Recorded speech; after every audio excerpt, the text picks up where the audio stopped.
हाय बच्चों, कैसे हैं आप लोग। आज हम लोग बात करने जा रहे हैं आपके aldehyde, ketone and carboxylic acid के लास्ट पार्ट के बारे में। और आज हम लोग बात करेंगे आपके कार्बोक्सिलिक एसिड के कुछ और केमिकल प्रॉपर्टीज के बारे में।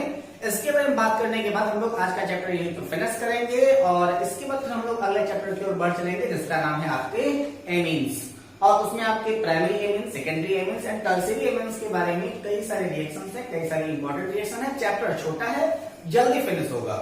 So let's start. बात करते हैं इसमें कौन कौन से रिएक्शन इन्वॉल्व हैं। तो बहुत ज्यादा डिफिकल्ट इसमें नहीं है, लेकिन फिर भी ध्यान देना जरूरी है। और आप लोगों से मैं बार बार रिक्वेस्ट करता हूं कि जब मैं आप लोगों को बताता रहूं रिएक्शन को, तो आप लोग उसको नोट जरूर किया करें। एक दो बार जब आप अपने से लिखेंगे तब आपको वो लर्न हो जाएगा। ऐसे पढ़ाते समय सबको लगता है कि सब कुछ अच्छे से आ रहा है, फिर बाद में आप उसको भूल जाते हो। तो ऐसा बिल्कुल नहीं करना है, आपको उसे जरूर नोट कर लेना है। तो चलते हैं अपने अगले टॉपिक की ओर और बात करते हैं आपके कार्बोक्सिलिक एसिड के लिए। और कार्बोक्सिलिक एसिड के लिए हम लोग कई प्रकार के रिएक्शन हम लोगों ने देख चुका था। जैसे कि अगर हमने अभी तक क्या क्या रिएक्शन देखा था, तो हमने क्या क्या था, जैसे कि आपका कार्बोक्सिलिक एसिड में यह आपका ग्रुप था। तो सबसे पहले हम लोगों ने जो रिएक्शन देखा था उसमें हमने क्या किया था, क्लीवेज ऑफ OH बॉन्ड के बीच में यहां से क्लीवेज हम लोगों ने देख लिया था कि जब ये वाला पूरा बॉन्ड क्लीवेज करके हट जाएगा तब वहां पर क्या क्या ग्रुप्स आ सकते हैं। इसके बाद हमने ये भी देख लिया था कि जब हम लोग यहाँ पर इसको रहने देते हैं और यहाँ से इस वाले सब्स्टिट्यूट यानी कि सीधे सीधे OH को ही काट के निकाल दें तो क्या होगा। तो आपको यहाँ पर पता है कि यहाँ पर पहले से ही आपका एक R यानी कि एल्किल ग्रुप अवेलेबल है। और जब यहाँ पर आपका कोई भी एल्किल ग्रुप अवेलेबल है तो इस बार हम लोग जो क्लीवेज देखने जा रहे हैं वो है हमारा यहाँ से, यानी कि यहाँ से आपका COOH यानी कि सारे के सारे COOH को रिप्लेस कर देना है। और इसके अलावा वह कौन कौन सा रिएक्शन देता है, आज इसी चीज के बारे में हम लोग बात करने वाले हैं। वीडियो इंटरेस्टिंग होने वाली है, सो धीरज बना के रखें, धैर्य बना के रखें, थोड़ा सा मजा करें। चलिए आइए देखते हैं क्या क्या हो सकता है। तो सबसे पहले हम लोग करते क्या है कि reaction involving COOH group, reaction involving COOH group. ठीक है, अब यहां पर COOH ग्रुप का मतलब कि यही जो आपका COOH वाला बॉन्ड है इसी को तोड़ करके गायब कर देना है और वहां पर कोई भी सब्स्टिट्यूट यहां पर ले आना है। क्या सब्स्टिट्यूट हम लोग ले आ सकते हैं? सबसे पहला रिएक्शन हम लोग यहां पर देखते हैं इसके लिए, और वह रिएक्शन होगा, दूसरे पेन से लिख देता हूं मैं, रिडक्शन। क्या होगा? रिडक्शन। अब रिडक्शन के लिए हम लोग करते हैं कोई भी एक कार्बोक्सिलिक एसिड ले लीजिए, अपनी इच्छा से ले लीजिए। अभी हम आपको सिर्फ और सिर्फ प्रोमो बता दे रहे हैं, इसके अलावा सारे के सारे रिएक्शन आपको खुद से करने हैं। ज्यादा से ज्यादा रिएक्शन करेंगे, रिएक्शन आपका क्लियर हो जाएगा। जैसे कि अगर हम लोग यहाँ पर रख लें आपका R single bond C double bond O single bond आपका OH। ठीक है, तो अब हम लोग यहाँ पर इसका जब रिएक्शन कराते हैं तो इसके लिए कोई भी एक स्ट्रॉन्ग रेड्यूसिंग एजेंट चाहिए। और वहां पर जो आपका स्ट्रॉन्ग रेड्यूसिंग एजेंट होगा वो कौन कौन सा हो सकता है आपका, एक तो यहाँ पर आपकी बुक में दे रखा है, वो दिया है आपका LiAlH4। अगर आपको LiAlH4 आपको नहीं मिलता है तब आप उसकी जगह पर एक और यूज कर सकते हैं। आप वो यूज करेंगे आपका क्या, B2H6 का भी इस्तेमाल कर सकते हैं। और इसका जो सेकंड स्टेप रिएक्शन है, इसका आप लोग अगर चाहे तो मैकेनिज्म अपने से भी बना के देख सकते हैं, आपके बुक में दे रखा है इसका मैकेनिज्म। तो सेकंड स्टेप में आपको क्या रखना पड़ेगा, तो आप इसका H3O+ यानी कि इसका एसिडिक रिएक्शन करा दीजिए। और जैसे ही आप इसका एसिडिक रिएक्शन कराते हैं तो वह आपका आ जाएगा R सिंगल बॉन्ड C। और यहाँ क्या हो रहा है कि ये देखिए थोड़ा सा इंटरेस्टिंग फैक्ट है, यही चीज यहाँ पर इसमें समझने वाली है। यहाँ पर आपका H हो जाएगा और यहाँ पर आपका OH हो जाएगा। अब जरा से इसके बारे में हम लोग देख लेते हैं कि आखिर ये आया कैसे। तो यहाँ पर आपका ये कार्बोक्सिलिक एसिड था और यहाँ पर ये कन्वर्ट हो गया किसमें, अल्कोहल में।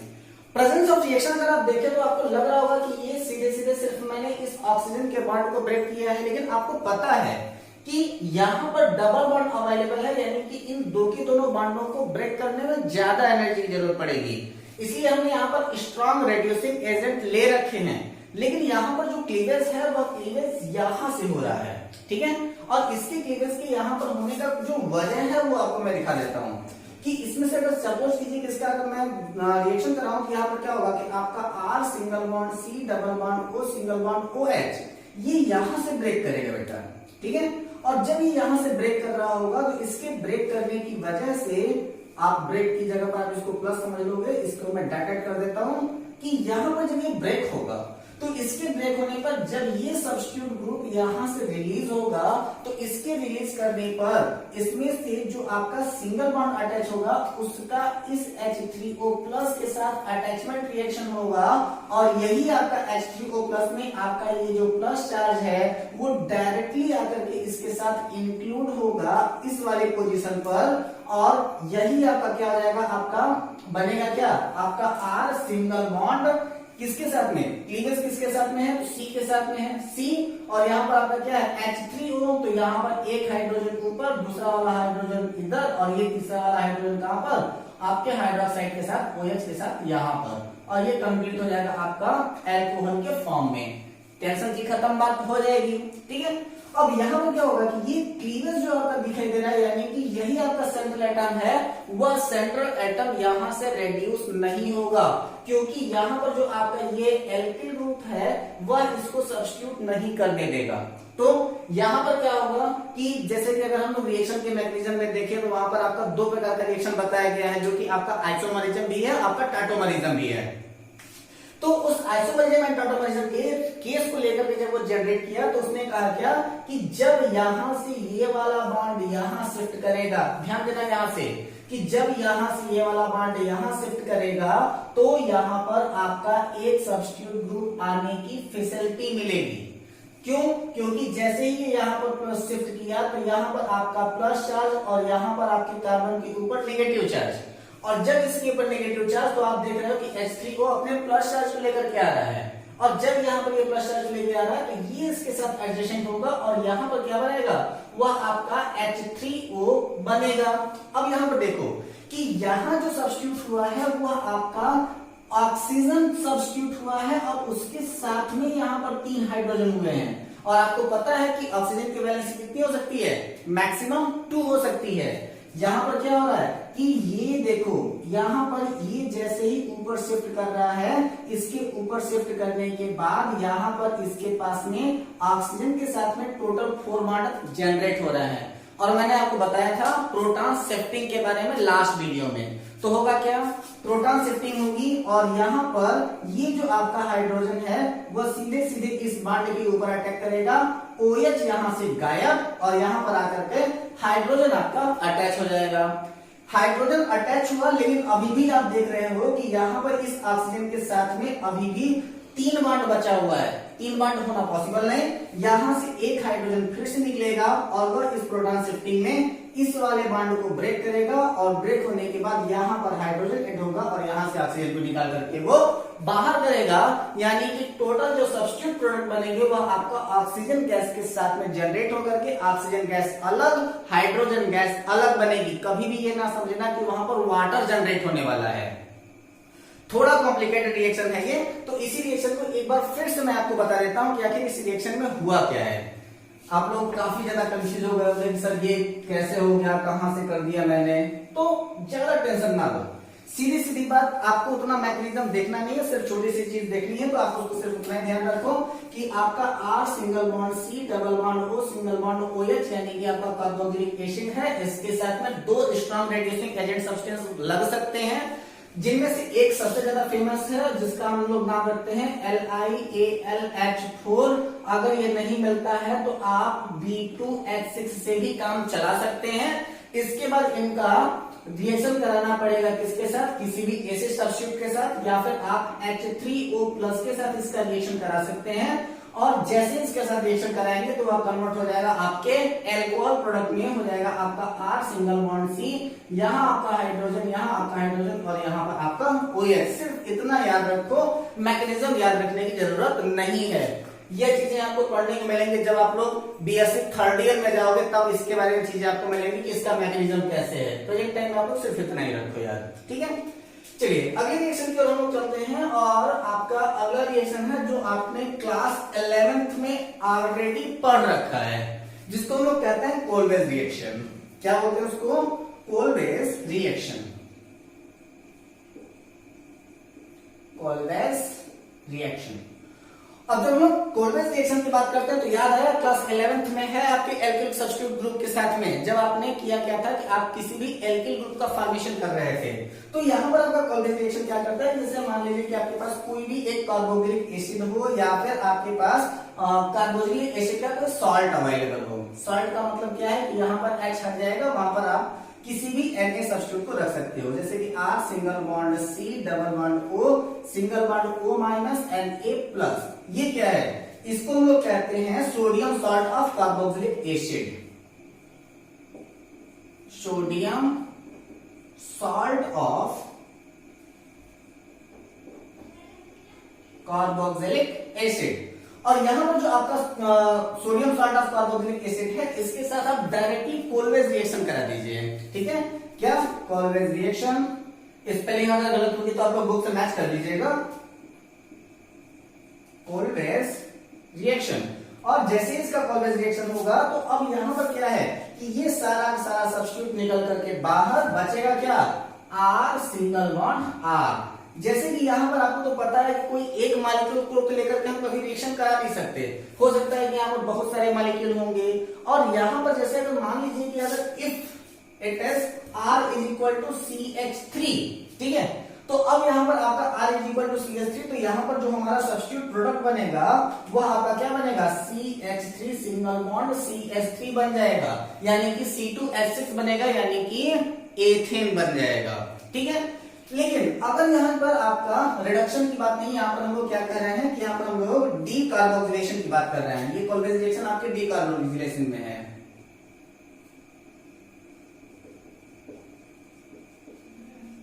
कहां पर है आपके, डीकार्बोक्सिलेशन में है।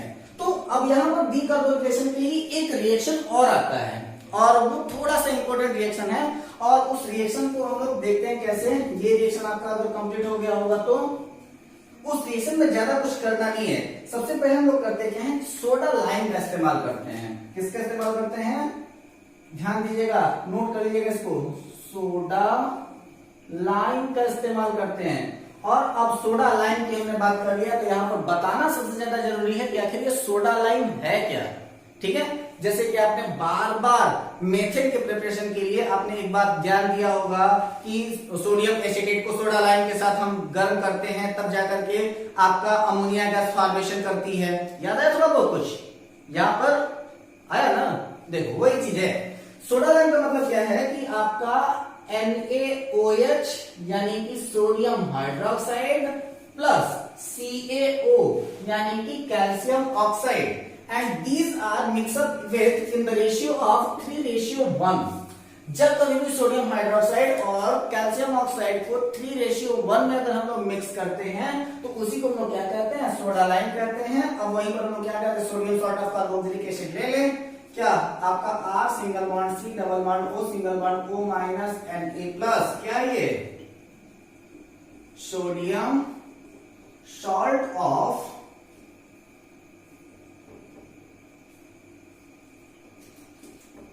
Carboxylic acid. कई सारे लोगों को आज का रिएक्शन अगर वो पहला वाला समझ में नहीं आएगा तो कई सारे लोग उसको डिसलाइक भी कर सकते हैं, लेकिन मैं आपसे रिक्वेस्ट करता हूं कि डिसलाइक करने से पहले आप कम से कम 1 से 2 बार उसको देख लें। अगर नहीं समझ में आता है तो उसे पूछ लें। वीडियो को डिसलाइक करना सॉल्यूशन नहीं है। सॉल्यूशन ये है कि आप अपनी कोई भी प्रॉब्लम, अगर आपको कोई भी प्रॉब्लम जनरेट हो रही है तो उसको आप डायरेक्ट मुझसे पूछें, ये आपकी प्रॉब्लम का सॉल्यूशन है। डिसलाइक करना कभी भी सॉल्यूशन नहीं हो सकता है। डिसलाइक करने का मतलब यह है कि आपको चीजें समझ में नहीं आ रही हैं और आप सिर्फ चीजों से भाग रहे हो। समझना हो तो आप कम से कम ध्यान लगा करके, कंसंट्रेट लगा करके उसको एक बार पढ़िए, समझिए, पूछिए। लेकिन डिसलाइक करके चले जाओगे कि हमको समझ में नहीं आया तो इसका कोई मतलब नहीं है। इतना छोटा छोटा रिएक्शन होता है, इस छोटे छोटे रिएक्शन के लिए मैं 28 मिनट 30 मिनट का आपका वीडियो बनाता हूं, वो इसलिए ताकि आपका हर एक छोटा से छोटा कॉन्सेप्ट क्लियर हो सके। और उसी कॉन्सेप्ट को क्लियर करने के लिए आपको अपने रफ पेन के ऊपर वर्क करना पड़ेगा। जितना ज्यादा आप वर्क करोगे वो उतना ही ज्यादा आपके लिए सुटेबल होगा। सो यहाँ पर हम लोग क्या लिख रहे थे कि आपका sodium salt of carboxylic acid ले रहे थे और इसका रिएक्शन किसके साथ कराना है, उसी सोडा लाइन के साथ करा दीजिए, यानी कि NaOH plus CaO in the ratio of 3:1 और इसको थोड़ा सा हीट करा दो। और जैसे ही आपने इसको हिट कराया तो वह आपका हो जाएगा R, यहां से सब कुछ हटेगा, सीधे सीधे H इसके साथ जाकर के अटैच हो जाएगा और बनेगा आपका Na2CO3। इसको हम लोग क्या कहते हैं, इसको हम लोग कहते हैं सोडियम कार्बोनेट। ठीक है, तो अभी हमने क्या देखा था कि इसके पहले जब हम लोग कोलवेज रिएक्शन की बात कर रहे थे तो वहां पर क्या बन रहा था कि यहाँ पर कोलवेज रिएक्शन में R सिंगल बॉन्ड R बन रहा था, यानी कि वहां पर मीथेन का फॉर्मेशन पॉसिबल नहीं है। लेकिन यहाँ पर अगर हम डीकार्बोक्सिलेशन की बात करें तो यहाँ पर क्या होगा, आपका R सिंगल बॉन्ड C, यानी कि इस R वाले सब्स्टिट्यूट पर अगर हम लोग यहाँ पर CH3 बनाते हैं तो उसके साथ एक हाइड्रोजन अटैच होगा और वह आपका CH4 का फॉर्मेशन कर सकता है, यानी कि मीथेन का फॉर्मेशन कर सकता है। That is the difference between जो आपका कोलवेज रिएक्शन था और आपका जो है वो आपका डीकार्बोक्सिलेशन रिएक्शन है। जैसे कि अगर हमको सपोज करना हो कि अगर हमको sodium salt of carboxylic acid दिया हो और उस sodium salt of carboxylic acid से अगर हमें मीथेन अगर प्रोडक्ट चाहिए तो ऐसी कंडीशन में हम लोग उसको सोडा लाइम के साथ अगर हम लोग हीट करा देते हैं तो वह आपका मीथेन प्रोडक्ट दे देगा। और अगर हम लोग sodium salt of carboxylic acid को अगर हम लोग कोलवेज रिएक्शन के थ्रू अगर हम उसको ऐड कराते हैं तो वह हमारा मीथेन नहीं देगा, जब भी देगा वह ethane, propane, butane, pentane, hexane and long chain दे सकता है, लेकिन कभी भी वो मीथेन नहीं देगा। और इसको आप लोग एज अ सेपरेशन मेथड में भी उसको आप लोग नोट कर सकते हैं। अगले रिएक्शन की ओर हम लोग चलते हैं और अगला रिएक्शन हमारा होगा हैलोजिनेशन। और हैलोजिनेशन रिएक्शन को इस वाले ग्रुप की कैटेगरी में यानी कि इन्वॉल्विंग ऑफ OH ग्रुप की कैटेगरी में क्यों रखा है मुझे खुद ही नहीं समझ में आ रहा है, लेकिन आपके एनसीईआरटी में दिया है तो उसके अकॉर्डिंग हम लोगों को चलना है। तो वहां पर वो क्या कर रहा है कि उसने किया क्या है कि हैलोजिनेशन, और हैलोजिनेशन के लिए वह क्या कह रहा है कि यहां पर जब कभी भी हैलोजन का अटैक होगा तो वो हमेशा उसके अल्फा हाइड्रोजन पर होगा। तो इसके लिए सबसे ज्यादा इंपॉर्टेंट है एक शब्द लिखना और वह होगा आपका एट अल्फा हाइड्रोजन। अब यहां पर आपको एक सबसे बड़ी चीज समझने की जरूरत है कि आखिर आपका ये अल्फा हाइड्रोजन होता क्या है। अल्फा हाइड्रोजन तो कुछ भी हो सकता है, लेकिन ध्यान दीजिएगा जैसे कि अगर आपका यहाँ पे लिखा हुआ है R single bond CH2 single bond C double bond O single bond OH, ऐसे अगर कोई एक प्रोडक्ट आपके पास दिया हुआ है तो आपको पता क्या है कि यहाँ पर आपका दो के दोनों जगहों पर आपका हाइड्रोजन ऐसे लगा होगा। ठीक है, यहाँ पर आपका एक सिंगल बॉन्ड ऑलरेडी जनरेटेड है। तो अब यहाँ पर ये वाला जो कार्बन है, ध्यान देना, ये वाला जो कार्बन है इस कार्बन के ठीक बगल वाला जो ये कार्बन होता है इसी कार्बन को हम लोग अल्फा कार्बन कहते हैं और उससे अटैच जो हाइड्रोजन होता है उसी को हम लोग अल्फा हाइड्रोजन कहते हैं। तो अल्फा हाइड्रोजन कौन सा, एक ये अल्फा हाइड्रोजन और ये अल्फा हाइड्रोजन हो जाएगा। और जब यहाँ पर आपका अल्फा हाइड्रोजन दिखाई दे रहा है तो यहाँ पर जब कभी भी किसी भी हैलोजन का अटैक होगा तो वो या तो इस हाइड्रोजन को रिप्लेस करेगा या तो फिर वो उस वाले हाइड्रोजन को रिप्लेस करके खाली हो जाएगा। आइए देखते हैं रिएक्शन क्या कह रहा था। तो रिएक्शन आपका बना कैसे, तो उसको हम लोग कहते क्या है कि आपका R single bond H2C single bond C double bond O single bond OH। इसका रिएक्शन अगर आप चाहें तो सबसे पहला आप करा दीजिए इसका H2 का मतलब X का मतलब तो सबको पता है कि ये कोई हैलोजन होता है, वो आपका फ्लोरीन, क्लोरीन, ब्रोमीन, आयोडीन कुछ भी हो सकता है। ठीक है, अगर आपके पास ये सब्स्टिट्यूट अवेलेबल नहीं है तो उसकी जगह पर आप क्या ले सकते हैं, इसका रिएक्शन अगर आप करा दें अगर रेड फास्फोरस के साथ, ठीक है, ड्यू टू प्रेजेंस ऑफ, ऐसे कर दीजिए कोई भी halogen with due to presence of red phosphorus.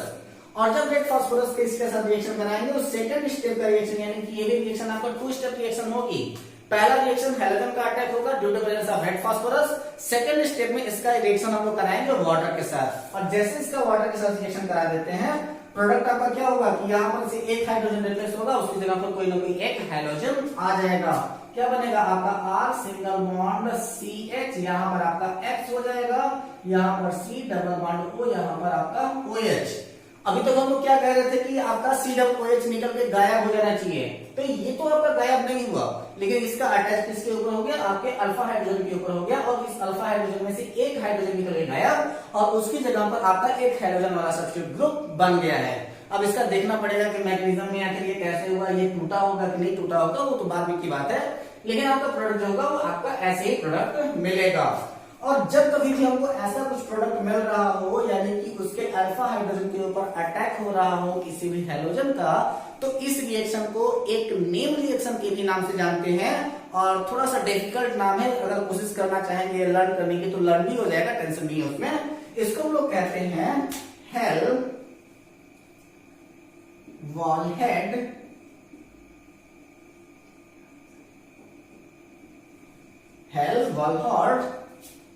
जेलन reaction. ठीक है, अब पता नहीं आपके बुक में ये दिया है कि नहीं दिया है, लेकिन इस रिएक्शन का एक रिएक्शन नेम भी है, और इस रिएक्शन नेम को हम लोग क्या कहते हैं, हेल-वॉलहार्ड-जेलन रिएक्शन के ही नाम से इसको हम लोग जानते हैं। ठीक है, चलिए कुछ और इंपॉर्टेंट रिएक्शन है और उसको हम लोग थोड़ा सा एक एक लाइन में देख लेते हैं, ज्यादा कुछ करना नहीं है इसमें, और इसी दोनों रिएक्शन के बाद फिर हम लोग आज का टॉपिक बिल्कुल क्लोज कर देंगे और आपका एल्डिहाइड कीटोन कार्बोक्सिलिक एसिड खत्म हो जाएगा, और वो आपका रिएक्शन हो जाएगा रिंग सब्स्टिट्यूशन।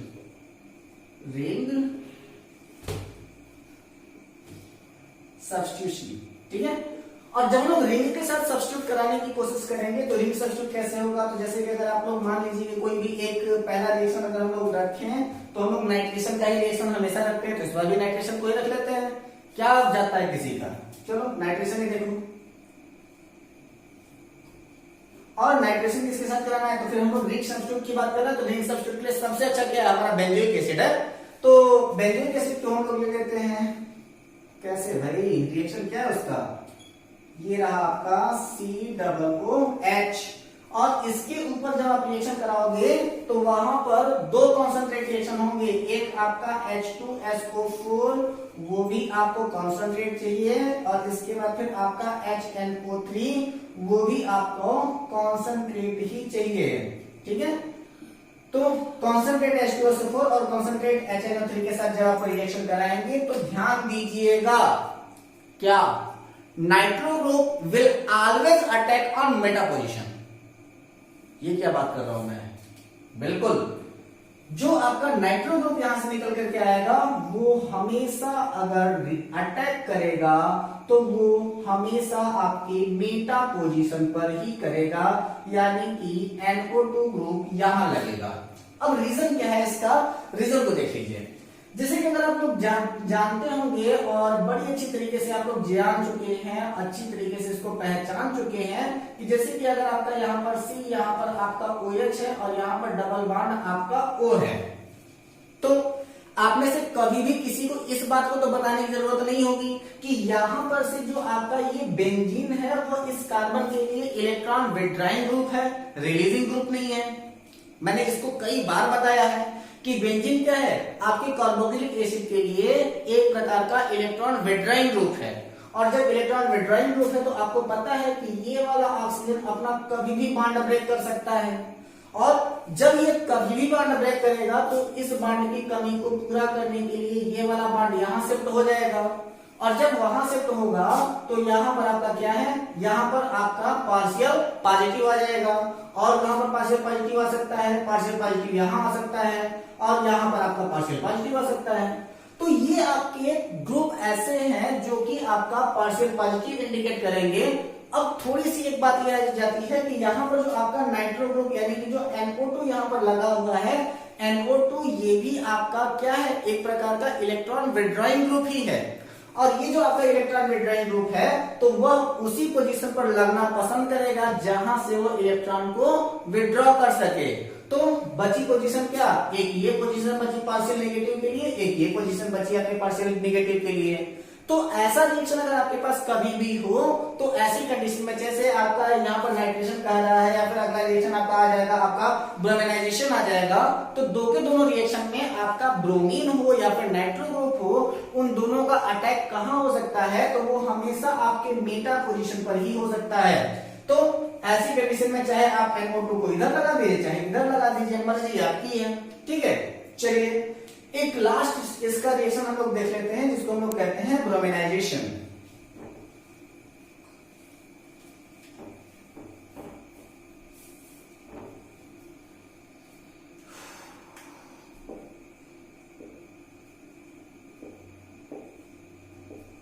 ब्रोमिनाइजेशन की बात हम लोग करते हैं, स्पेलिंग आप लोग देख लीजिएगा, कहीं अगर गलत हो तो आप लोग उसको सुधार लीजिएगा। ब्रोमिनाइजेशन में भी क्या है कि आपका benzoic acid as it is दिया रहेगा और इसी प्रकार से यहाँ पर आपका COOH और इसके ऊपर आप डायरेक्टली ब्रोमीन का अटैक करा दो, कैसे Br2 का अटैक करा दो, या फिर आप FeBr3 का अटैक करा दो, हीट करा दो, थोड़ा सा ज्यादा हीट करने की जरूरत नहीं है, आपका नियर अबाउट 273 केल्विन के आसपास इसका हीटिंग टेम्परेचर आता है, तो आप थोड़ा सा इसको हीट करा दीजिए। अब जैसे ही आप इसको हीट कराएंगे तो आपको मैंने क्या बताया था कि वही सब्स्टिट्यूट ग्रुप क्या हो जाएगा आपका, जान चुके हो अब तक आप लोग कि अगर यहाँ पर आपका C सिंगल बॉन्ड OH और यहाँ पर अगर आपका डबल बॉन्ड O हो तो ये यहाँ शिफ्ट करेगा, ये यहाँ शिफ्ट करेगा, इसके बाद फिर ये यहाँ शिफ्ट करेगा और ये जो होगा वो आपका यहां शिफ्ट कर जाएगा। तो ऐसी कंडीशन में पार्शियल पॉजिटिव यहां आएगा, यहां आ जाएगा और यहां आ जाएगा, बचेगा क्या, एक ये पोजीशन बचेगा, एक ये पोजीशन बचेगा। दोनों में से किसी भी पोजीशन पर अगर आप चाहे तो ब्रोमीन लगा सकते हैं, तो दोनों के दोनों मेटा पोजीशन में से किसी भी एक पोजीशन पर, जिस मेटा पोजीशन पर आपकी इच्छा हो उस पर आप ब्रोमीन लगा करके खाली हो जाइए, रिएक्शन आपका कंप्लीट हो जाएगा। या तो आप यहां ब्रोमीन लगा दीजिए या तो फिर आप यहां ब्रोमीन लगा दीजिए। ठीक है, दोनों जगहों पर आप ब्रोमीन लगा सकते हैं, आपकी मर्जी है।